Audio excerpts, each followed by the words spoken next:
Tuesday. Welcome back to the final hour. Chris Pulver here, just after 3 p.m. Just got out of a long class, but a great class for my waterfall income service. Had a bunch of new traders, bunch of new information, a lot of follow up on that. I have some notes from today's classes. The recording is being processed right now that'll get posted in your classroom, hopefully in the next few hours. It was just structure wise. It's like crawl, walk, run. There's a lot of information. I know that I've got some new traders, and this is for anybody. I'm just here to teach, right? I'm here to teach. I'm here to trade. I'm here to help people learn. I think there's better ways to trade the market. One of my favorite tools is to trade as options. I think it's the most fair thing you can trade. I say that because you don't have to worry about spikes up, spikes down. You don't have to worry about prices playing stupid things. You have a trade that is outlined over a certain period of time. If it's above a certain level, I can make money. If it's below a certain level, I can make money. If it's above or below a certain level, I can risk defined amounts, right? And there's a pro and a con, or there's a trade-off to everything I do, but all I have to do is know this trade needs to be above here to make money or below here, and there's my risk, and it's all very much easy to trade. So I spend a lot of time educating traders. I think options are a great tool. I'd like everyone to learn. Don't be intimidated by the stupid language and the dumb strategy names. Everything has a reason, okay? So waterfall income was a great class today. Hope everyone enjoyed it. If you're coming in the session, say hi. Let me bring up the chat here. So this is Happy Tuesday. Markets, kind of a interesting day. Ended up taking a very small loss today on daily profit play, which was annoying. We are watching the market just basically puke a little bit all over itself day by day. This is now 1, 2, 3, 4 directional days in a row, which is pretty unusual. All right, and yes, today the market did like directionally have a little pop, and then it found a nice little pocket, which was a bit of a gap here around 5,900. I noted like the 5,900 to 5,850. Also, the SPY would be about the 590 to 585. So the SPY ended up hitting lows today around 589.66, so right in that 590 to 585 window. I don't think that this is done yet. I think the best trend to continue would be a break of this trend line here. Until this happens, I would not be getting aggressively bullish on the market. We are now sliding into a couple weeks in a row. NVIDIA has earnings on Wednesday, so that's going to be the big deal, whether or not prices are going to be saved. I read this today from, this was from Tasty Trades Cherry Picks. This would have been from, let's see here, NVIDIA with earnings. This is crazy. Plus or minus $13, roughly a 10% move. That's exactly what I saw for the average earnings. Historically, overnight gaps in NVIDIA after earnings have averaged a slightly positive move with a standard deviation of about 8%. Implies that historically, we have an up or down move by about 8% with a 68% probability. That's a one standard deviation range. So you go back, we've had overnight gaps on earnings. Some of the big ones like 26% gaps, 13% gaps, so the rest kind of start small and build. But here's the important stuff. Okay, this is staggering how large and how important and how volatile this stock can be. So hear me out. NVIDIA, given its 19% weight in the VanEck Semiconductor ETF, which is SMH. So right here, SMH, NVIDIA all by itself, NVDA is 19% weight of SMH. This instrument is essentially a make or break. Okay. In fact, I saw this and I closed out profit on this trade right here. I pulled in $1.13 on a 111. So I bought a put, sold a put, sold a put. I did a 111 trade, pulled in $1.13. I closed it today for 45 cents. I'm taking the profit. I'm moving on. I don't want to deal with any of this drama. If this thing drops hard and NVIDIA somehow, and it probably won't, in all honesty, I think NVIDIA will be fine. And all of a sudden SMH just starts to rip higher and the AI trade is saved all over again. Maybe. But just in case it doesn't do that, I'm not taking the risk on this trade being potentially a assignment of a $200 stock, even though I'd own it at, this would be $5 minus, so that'd be a $500 profit trap minus the $200 and the credit. So I've got about 193.87. So I could own these shares at 193.87. Now that's not a bad position, but I also have no idea if this thing like starts just unwinding relentlessly and 193 is a 31% discount. I don't know how bad it gets. In fact, I would say this.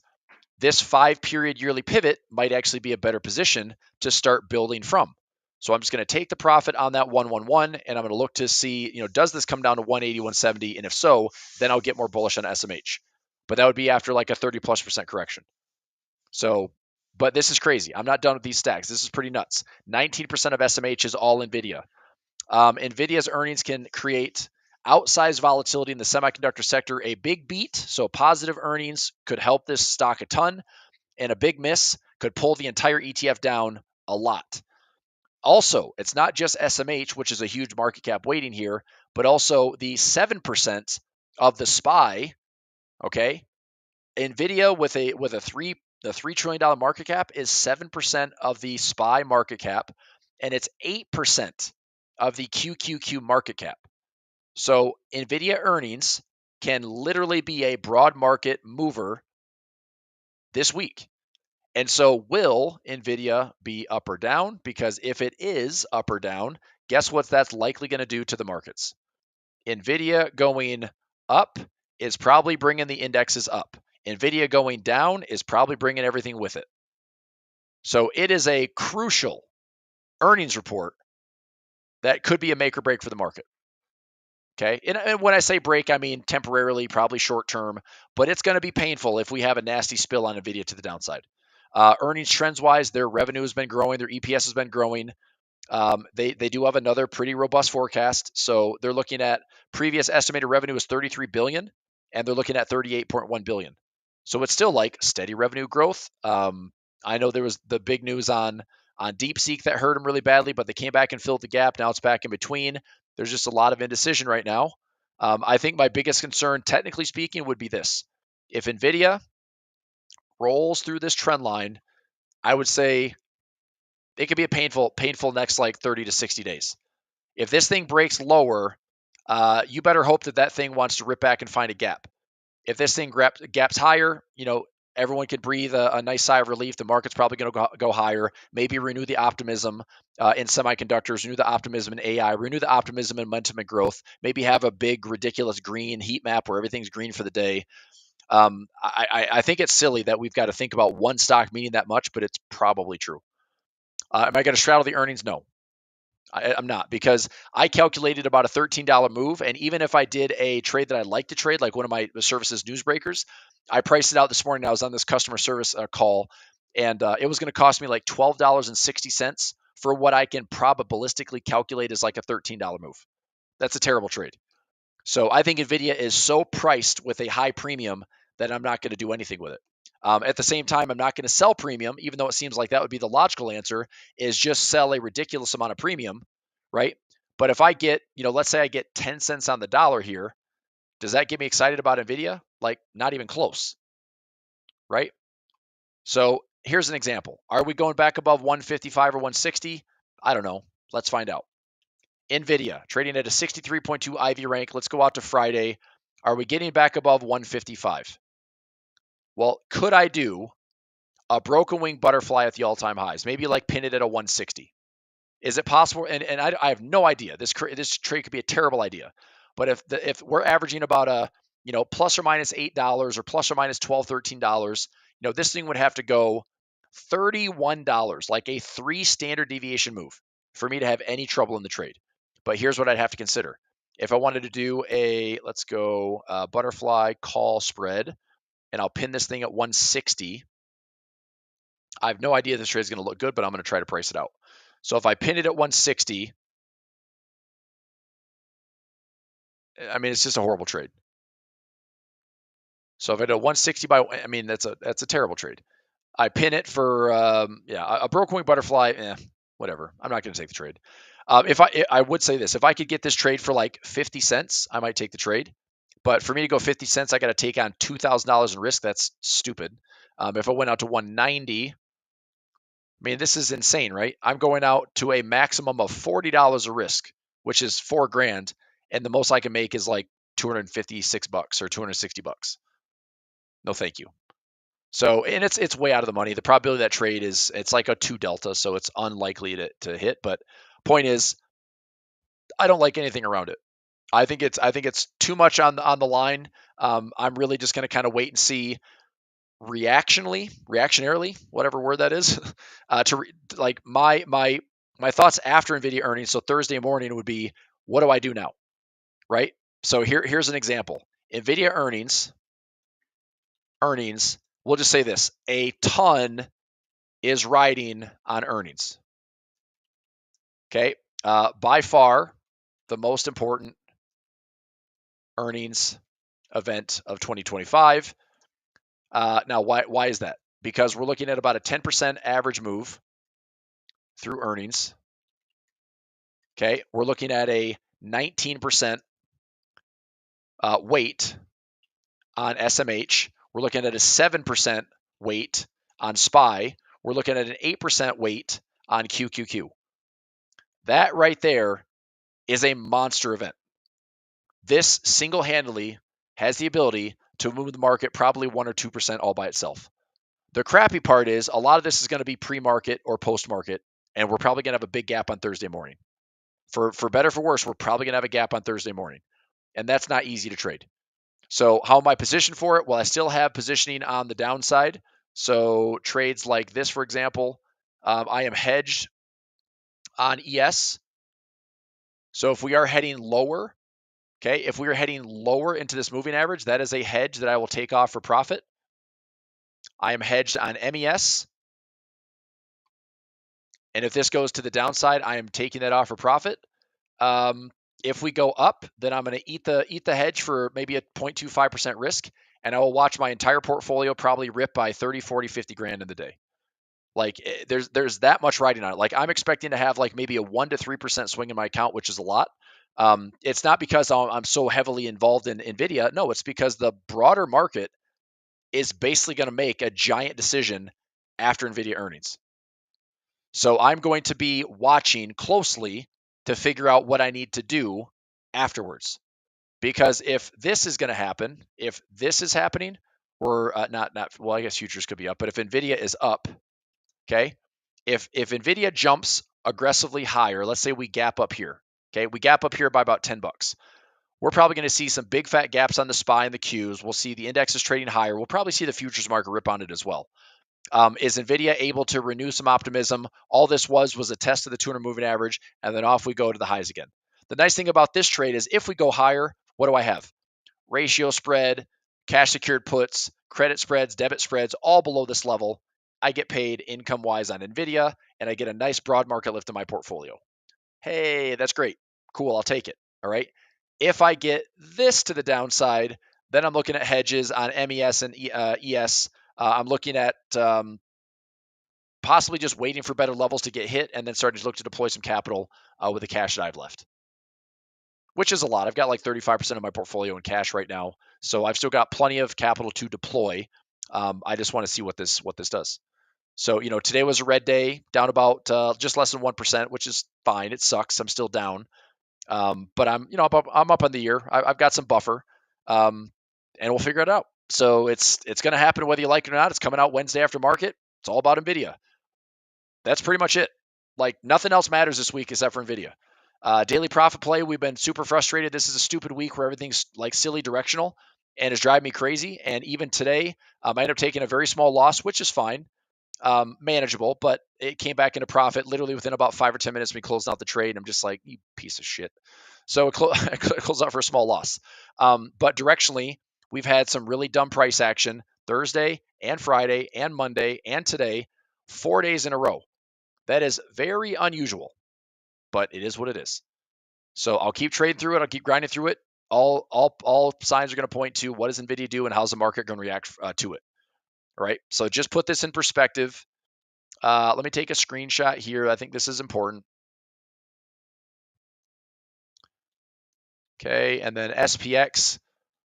I mean, look, today's an interesting candle, right? We came down to the 100 moving average. We're pushing up a little bit. Again, this could fade harder. We still have a very high bar count. So the 144 to 200 moving averages, I could still see price flushing down. It's going to feel weird to have 1, 2, 3, 4, 5, 6, like just consecutive candles. But the first thing I'm going to look for would be a oversold condition. Do we get any disagreement with momentum? Let's take a look at one other workspace that I have here. Let's go to this guy. Harmonics and pivots. Where's it at? Right there. We take a look at this on the indexes. So Qs are down. We're not oversold at all, right? So this is a daily time frame. We're nowhere close to being oversold. This is my RSI. This is my momentum oscillator. We're not oversold, not even close. So what would be my buying indicator? Well, if we came down here aggressively, I like this level. Are we getting stretched to oversold conditions? If so, I would scoop that dip up in a heartbeat. A lot of these dips have never actually got to oversold conditions, right? Have we gotten to overbought conditions? Absolutely. Have we gotten to oversold conditions? Rarely, right? Look at this. When's the last time that a simple like 70-30 RSI got to oversold conditions? You're talking 2022.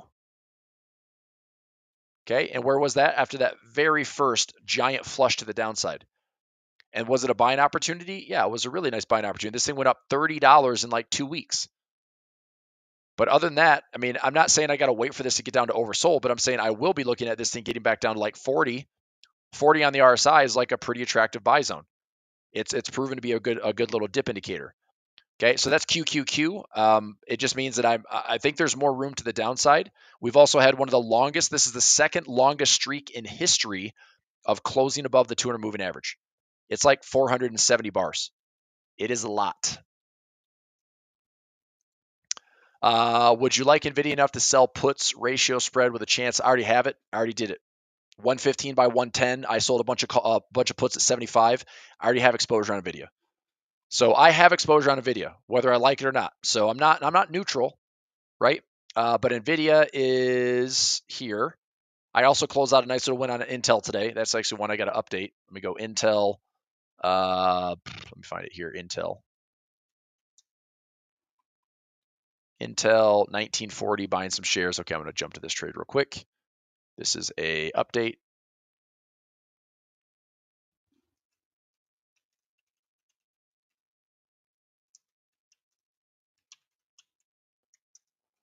Intel, buy shares, or I bought shares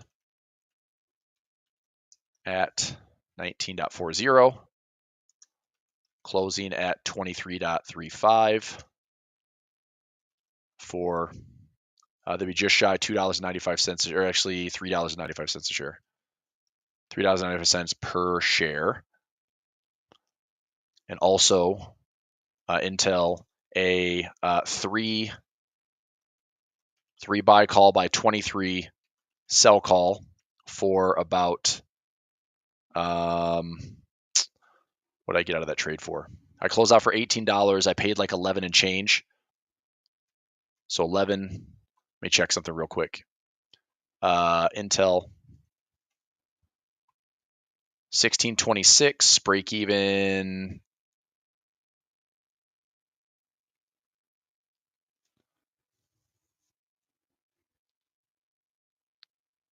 Okay, got it. Credit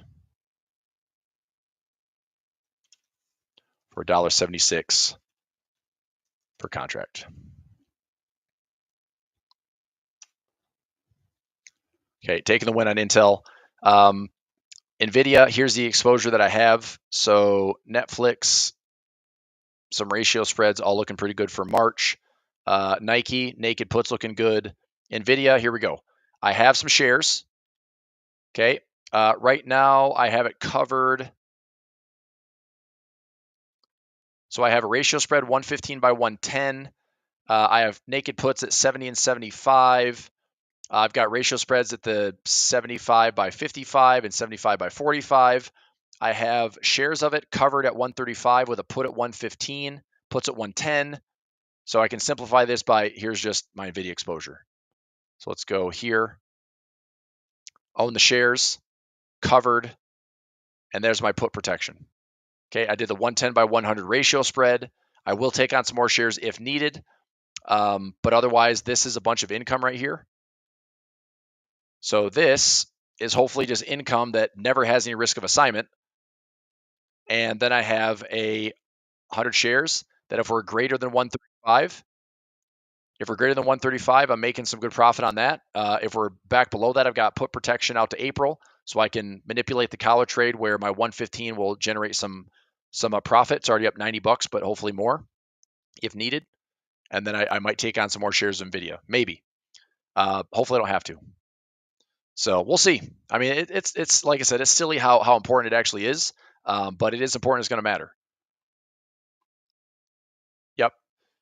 So we'll see. Let me go SPY for a second. Let's look at overbought, oversold here. Again, RSI is right in the middle. I don't see any major inclination, but again, how many times have we hit oversold conditions on the SPY? Last time we did it here was a dip in August. We still didn't get down to 30. We got to about 36. Back here, the dip in April.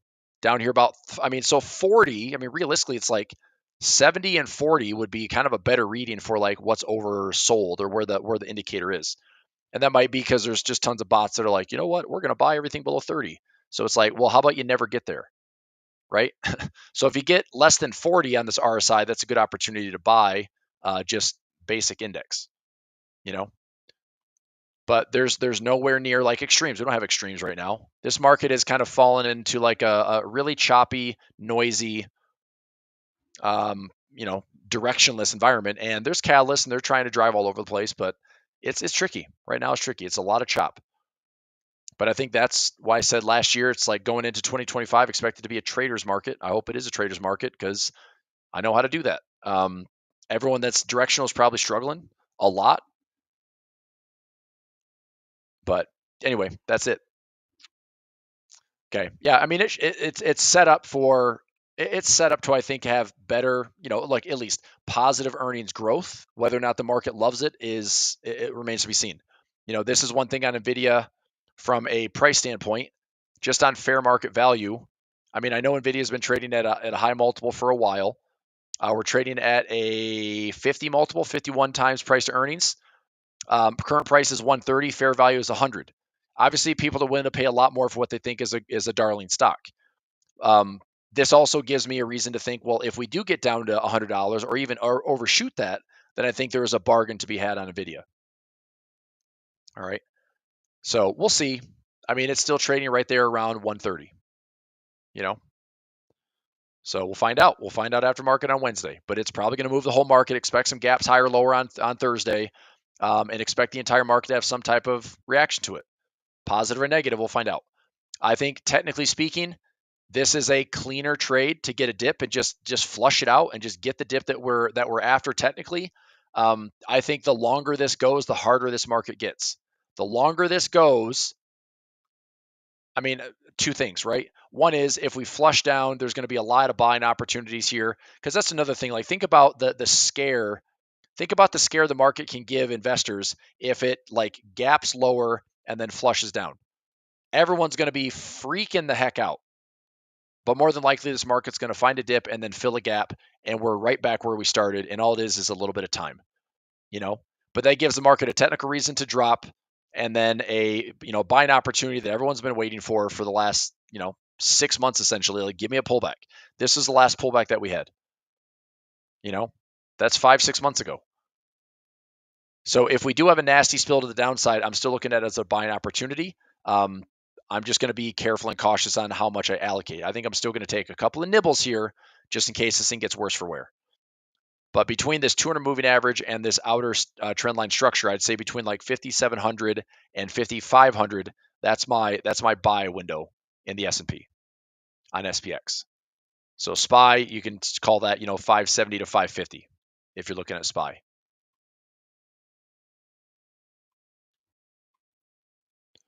Okay. All right. So it means a lot. One thing I'm also looking at, I mentioned this week, equal weight. Equal weight. If we start, and this is another thing, NVIDIA could probably save the day too. Even though NVIDIA is not 8% of the equal weighted S&P, it will still have an impact on. NVIDIA could also let loose the broad market buying power. Everything in Mag 7 has been over concentrated and probably hyped up, and now everything's like Apple's no longer value stock, right? Everything's been beat up pretty badly. Amazon's down, Meta's turned pretty hard, Netflix has turned pretty hard, Tesla's turned really hard.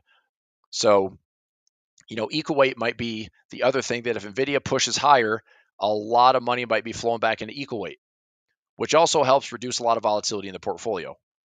Over longer stretches, you actually have equal weighted perform equally as well, and even outperform market cap weighted.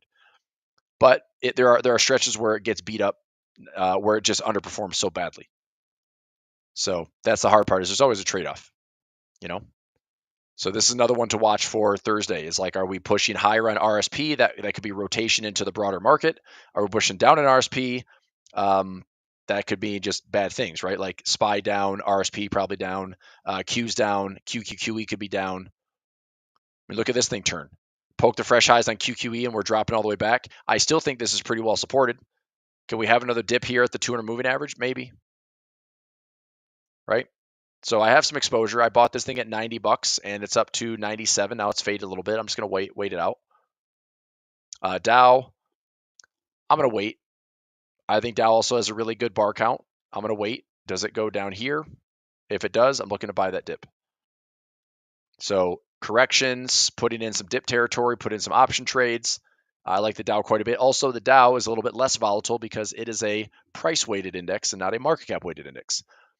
So, I think if I'm looking at index opportunities, I like RSP, I like QQQE, I like Dow, and maybe. Well, I do like this SCHD and SCHG, but maybe even the dividends over growth right now. Those are good ways to diversify without getting tied into like this market cap weighted concentration. So a couple of instruments I'll be watching for some add-on trades. All right, what else? VIX is up, but this is also an important spot for the VIX. Having the VIX go from like 15 to 22 is not really a big deal. It feels like it having 3 days in a row that are selling off. Today is not a sell-off day. It was a sell-off day, and then it pulled back pretty much the entire amount. So we pulled back about 70-80% of the move. But VIX is still like fairly contained.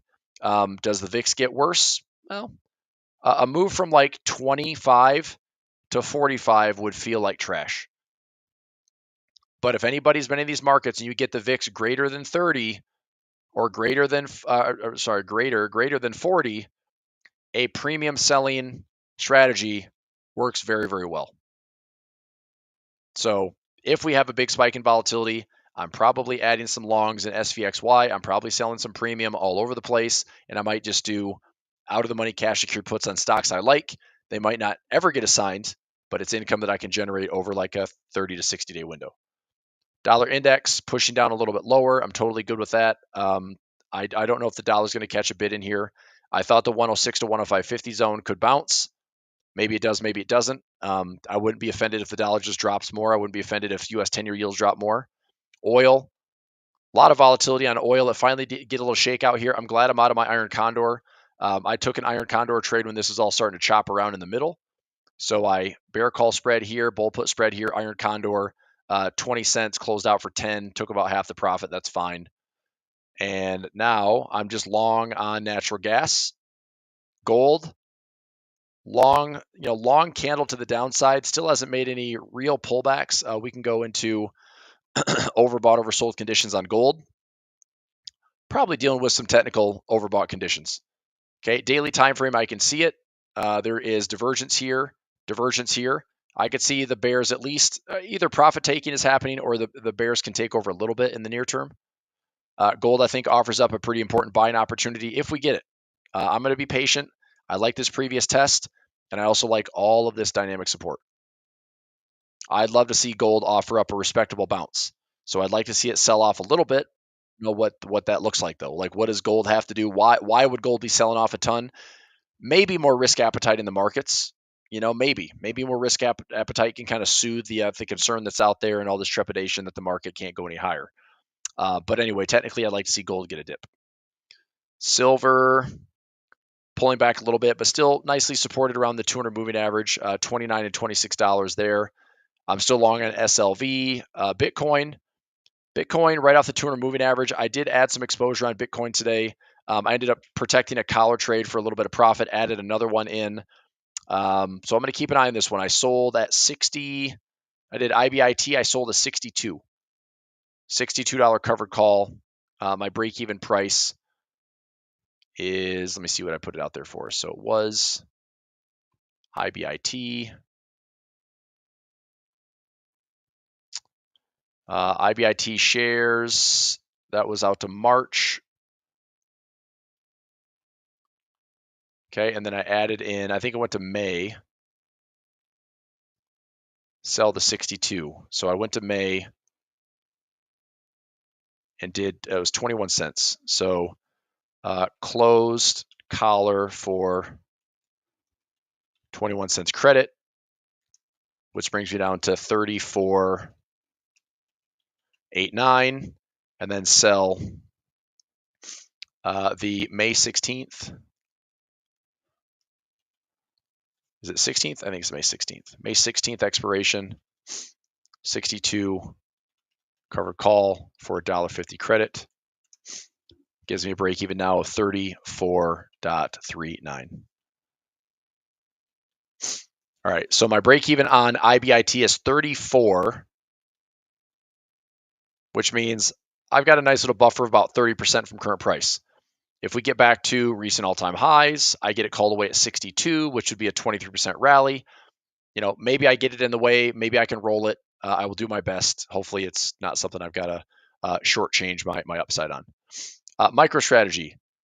I did end up closing out my collar trade. I closed the put set out for profit. I put in another one, and I'm just going to let my 310 call sit. So this one for MicroStrategy. So I have my shares. I have the 310 call. I closed out my 240 put. I do have some credit spreads in here as well. I have this. This is part of the collar trade now, the 310 by 200. So I do have some protection there if I need it. Otherwise, I lowered my cost basis by a few bucks. So I think I lowered it by, let me check it today. MSTR 263.72.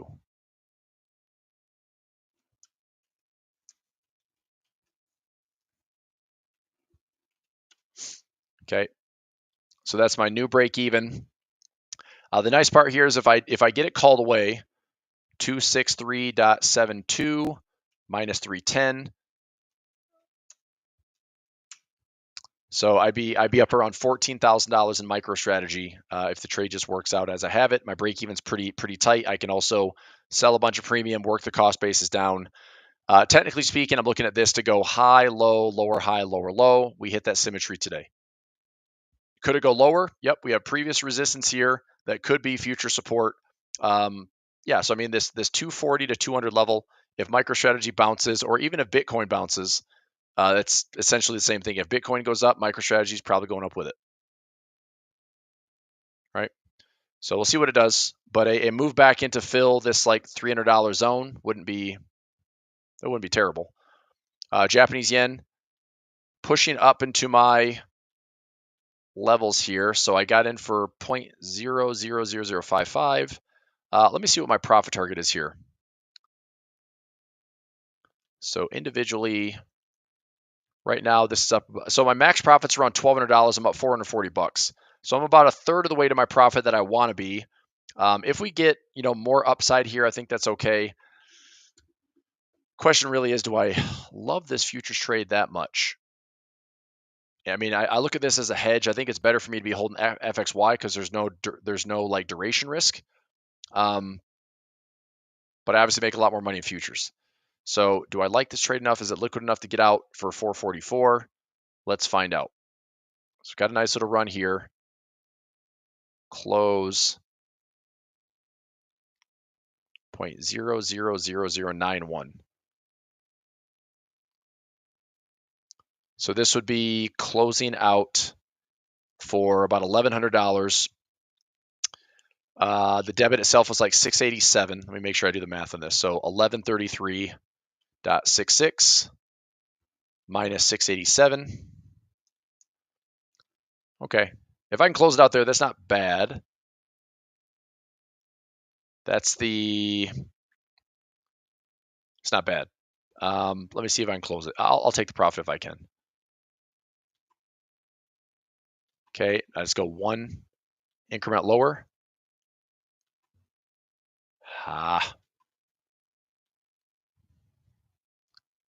So $1,100 minus 687. I just got filled. All right, 0.90. Got it. All right, so let me check on futures here. I think I'm gonna close these out for a little win. 0.0090. Closing this out.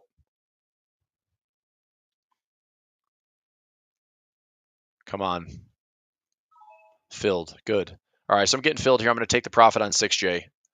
So that is /6J. Nice little $450 winner.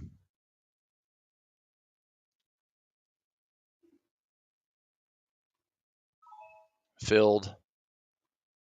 Excelente. Got it. Okay, that's good. I'm getting filled where I want to get filled. That's fine. Taking about $440 of profit.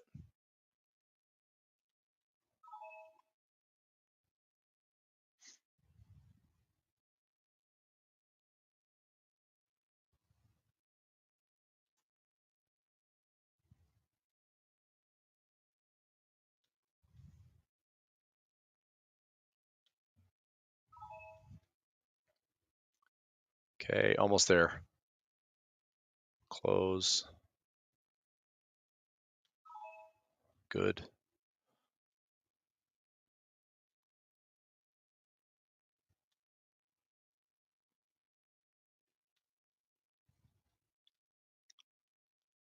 Come on. Don't be greedy. There we go. Filled there. Good. And might have just a couple more. Got it. Okay. All right, so that was a winner on 6J.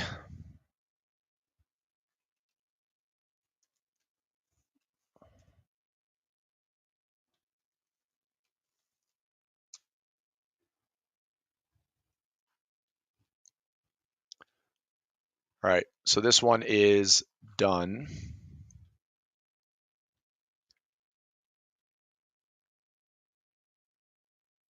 So closed for 0.00009. $450 profit. All right, closing that out. In that way, I'm not worried about if it goes higher. Yes, I'm sacrificing some profit, but if it pulls back, I mean, I only have until September. That was my one concern about this trade is I can't just go out with like indefinite long Japanese yen exposure. And so that's why I opted for this. I still have a little run on FXY. So if the Japanese yen gets crazy bullish all of a sudden and this goes up, then I have this stock at about $59, close it out for maybe $6 or $7 a share. And I can add that to my, overall hedge. So the idea was I was up about like $5,000 or $6,000 on Japanese yen, and I'm closing out the profits on the future side. I'm going to see if the FXY is still a reason I can let this thing run. And if it is, yippee skippy. All right, what else? DAX, FTSE, Argentina, a lot of range bound trading here. China is hanging in there. MAGs, this would be a big one to watch. This actually isn't a terrible trade. I would say that MAGs are a pretty rough spot to be getting long this year. If MAGs comes down to this 200 moving average, not saying I don't want to say no to it, but man, I don't know. I almost think that this would be the sign of the rotation where, we need 493 other stocks to do better. So if this goes down, I don't know if there's going to be a huge bounce on Mag 7, or if this is something where just individually they all kind of get their crap, the crap beat out of them for 6 to 12 months, and then they start to look like, hey, you know what? Those stocks are still really good quality. They have a ton of cash. Nobody compete with them, and the market loves them again. But I think this rotation out of them is pretty clear. So I'm saying that because like this is dirt cheap. If I just bought Mags, I mean it's a pretty good bargain when it's like, yeah, I can buy it for $50 a share. But my concern is that this stock that has never gone down since this ETF was created, I don't want to see MAGs be down, 50% or even more and be like, well, now what do we do? So I'm not that excited about buying the pullback. I would just try to rotate into other stuff. Apple, back above earnings highs, is actually doing okay. Amazon, nice little bounce today, in fact. Nice little bounce on Amazon. Google, down to the 200 moving average. I've got a bunch of dollar cost average and income trades in here. Meta, getting a broken wing butterfly for this week that expires on Friday. Microsoft, a little allocation at 416 and some ratio spreads down here. This one is profitable. So that was a winner from last week. AMD at 1.4. Okay. So this was profitable.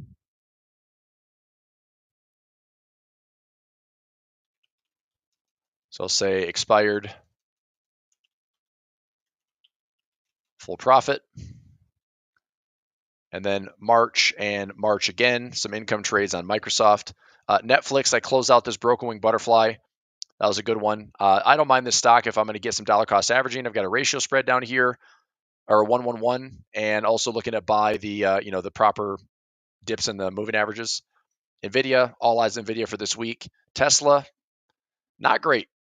Tesla is looking pretty crappy right now. I think it's an easy stock to buy when you get confirmation to buy it. Right now, that could be the right side of the trend line. Just wait. I do have some tests and tests. I've got some ratio spreads I'll be watching. If I take any assignment, I'm going to be repairing that stock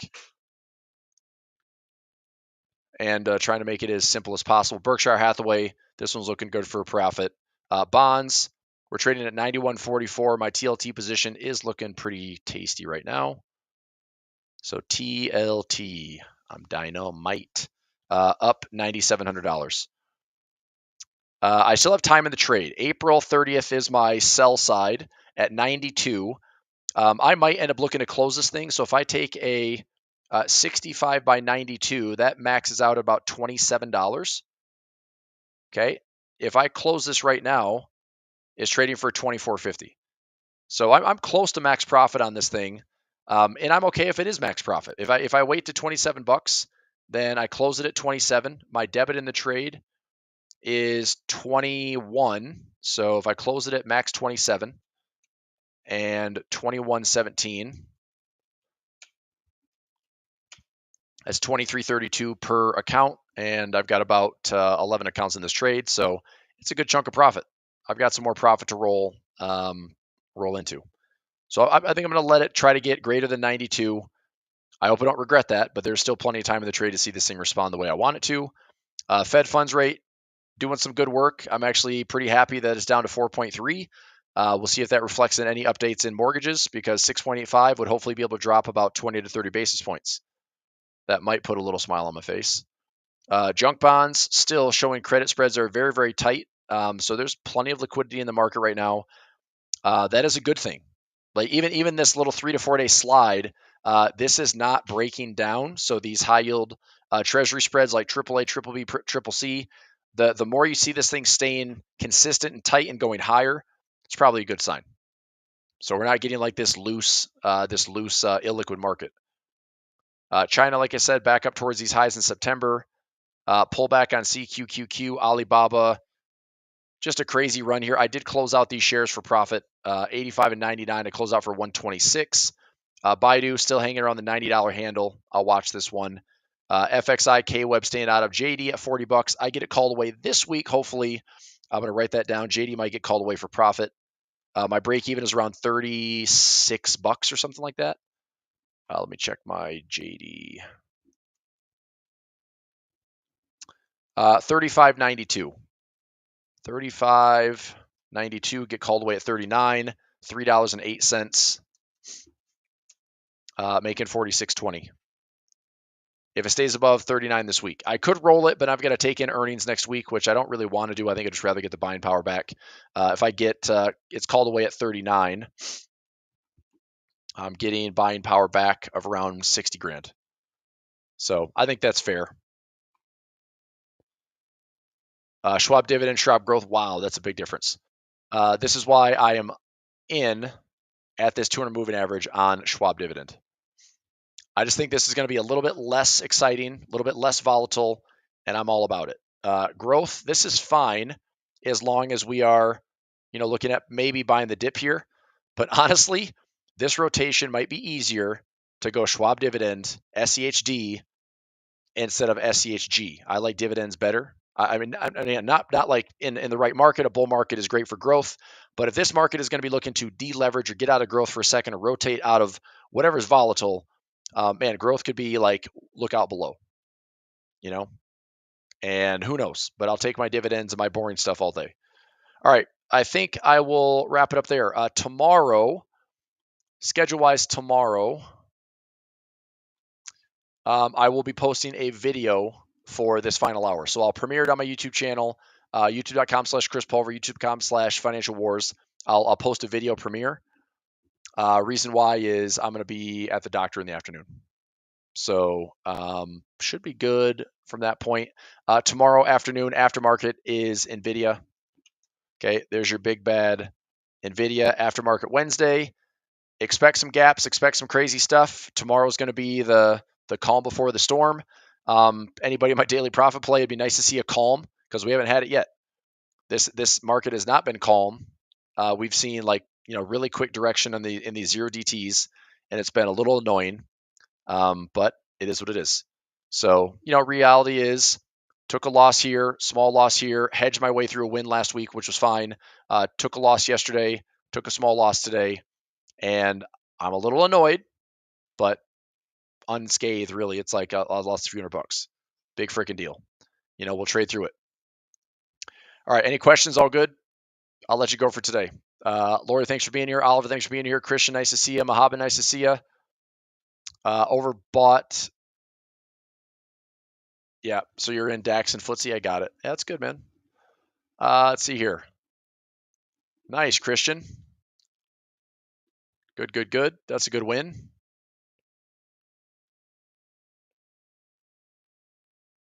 Okay, straddle on. Yeah, I mean, NVIDIA stuff, I'm just saying, I think it's better to be a spectator in NVIDIA than it is to put money down and possibly have it get blown up.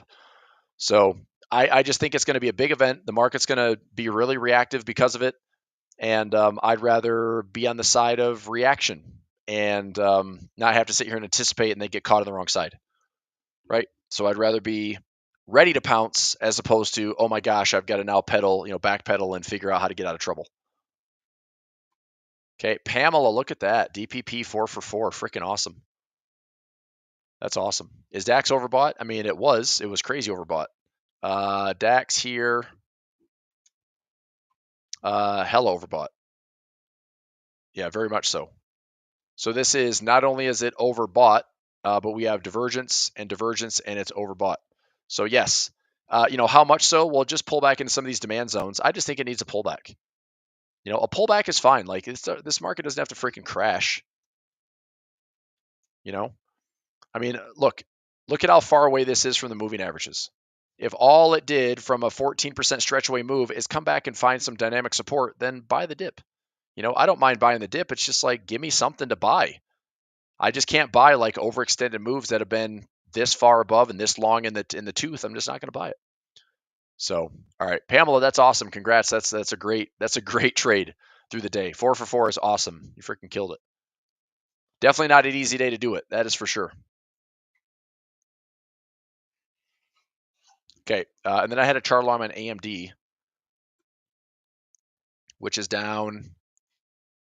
All right, that was a post earnings play. Get rid of that one.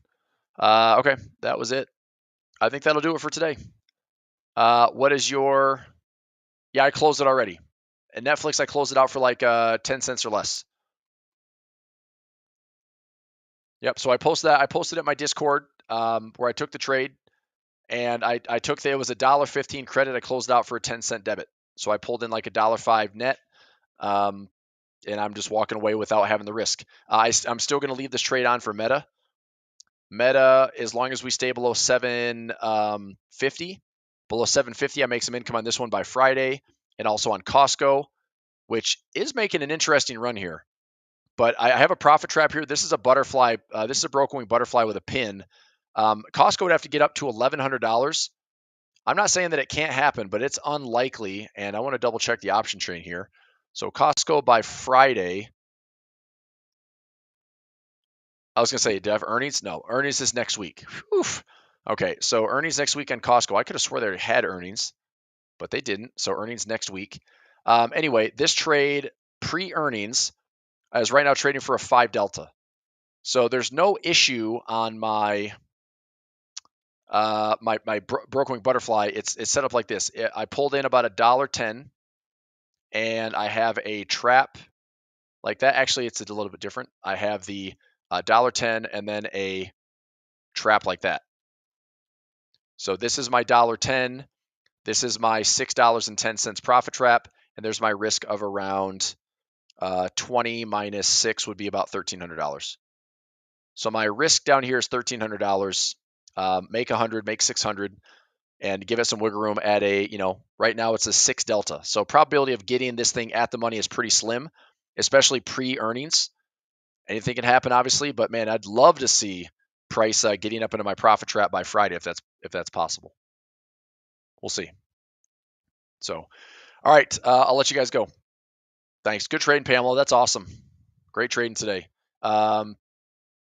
A key, you good on that one for Netflix? I close out Netflix for a winner. That was the broke wing butterfly. I would have stayed in the trade if the top was a little bit better priced.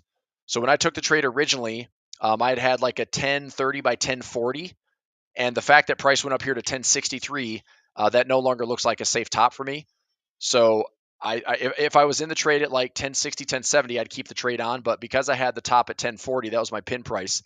I don't want to mess around with that volatility, so I just closed it out. So $1.15, I closed it out for a 10-cent debit, which means I walked away with $1.05. And I'm just taking the trade, no risk on it. It's done, it's over, all good. Okie dokie. All right, thanks everybody. Have a good rest of the day. See you soon. Thanks, bye.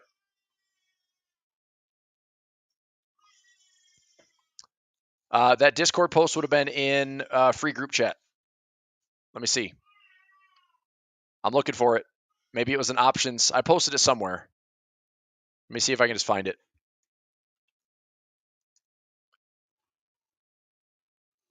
Yep, I posted it on, it's right here. So here's my Discord on 2/21. I posted it for everybody. That would have been last week on Friday, I believe. No, when's the 21st? Last week Friday, right? I think. Anyway, there it is. Broken wing butterfly entry 101, closing 10 cent. It was like a 90-cent winner. Okay. Yeah, I posted that trade right there. That was posted in the free group chat and tagged everybody.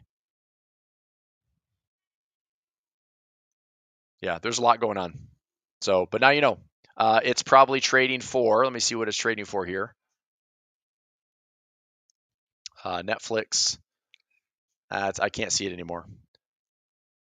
Fudge. Well, I was thinking maybe it's trading for a little bit less. It probably is. It's probably trading for like 1 cent, 5 cent. You could probably take most of the profit on that broken wing butterfly credit side. Okay. Cool. All right. That's the trade. All right. Thanks, everybody. Have a good day. See you soon. Bye.